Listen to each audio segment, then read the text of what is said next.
if you put 50, 60, 70 circles together, you have eventually something like that, skeleton of a whale.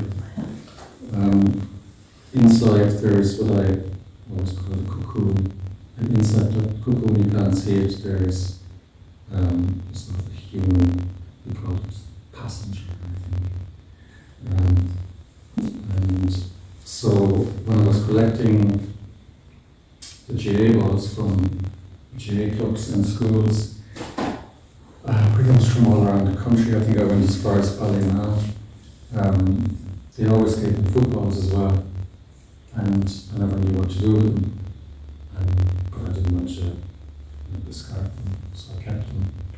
And one day I started just playing around with football shapes as well. You get different shapes from different, materials. So this kind of, you touch something else to that and it turns into something organic. The shape kind of it dictates a certain amount, but then you kind of push it in directions as well. Yeah.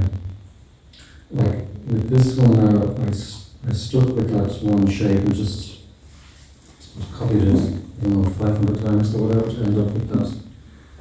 Try and keep some areas that I still like from older previous layers. I love the way that you're kind of embracing mistakes. I think I'm trying to do that lately as well in my own work.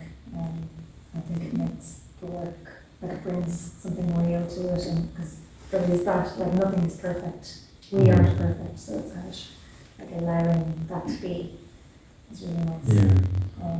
I was just going to ask you about so I suppose emerging from the different shapes, and there's also these kind of red parts that look kind of sore. Could you explain those bits or how they came about and what they represent? When I was working on the installation, I was thinking of the body parts and the tubes, they could represent maybe arteries connecting the different body parts. And then I also thought that, the tubes could be intestines. And there's some history in my family of illnesses to do with the intestines. And so the red parts that have come out of some of the tubes there, that's expanding foam and then painted. And some of it was left over from building work that I did in the studio. And then I also bought 1 or 2 tubes. I always feel bad when I buy things for my work because, it sends the wrong message really, I think. And it's the same with the cast that I was showing earlier, that's made from resin. I really enjoyed working with the resin, but I knew it's the wrong message. I can't say I'm doing work, on plastic pollution and using plastic at the same time. It's counterproductive. So I found expanding foam really interesting to work with, but again, I have to stop for the same reason. It can be hard then because you're not letting that flow. When you get really interested in a material, you go so many places, but you have to stop yourself.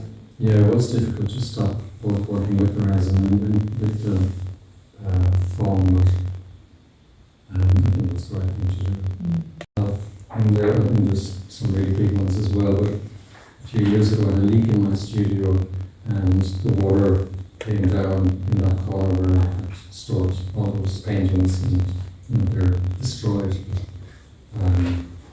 So I had to take them apart and they're back in the ground. They've gone to the landfill. One of them is of my grandparents. The photo is 100 just a copy, but 100 years old. It was taken in 1923 on their wedding day, and she she's wearing black, and I was just looking recently again at a photo of my parents on their wedding day. My mother was wearing black as well. I put the photo in because I suppose my grandfather was a blacksmith as well, and I think there's a lot of my father in here with the yardsticks and the numbers and him talking about numbers. He couldn't talk about feelings, but it's always numbers. And I never met my grandparents in the photograph. That photograph is the only photo I have of them. So, yeah, I felt the urge to bring them in. Plus, it made sense. The fact that it's 100 years since the photo was taken, was just many signs that sort of pointed It in that works. direction. Yeah.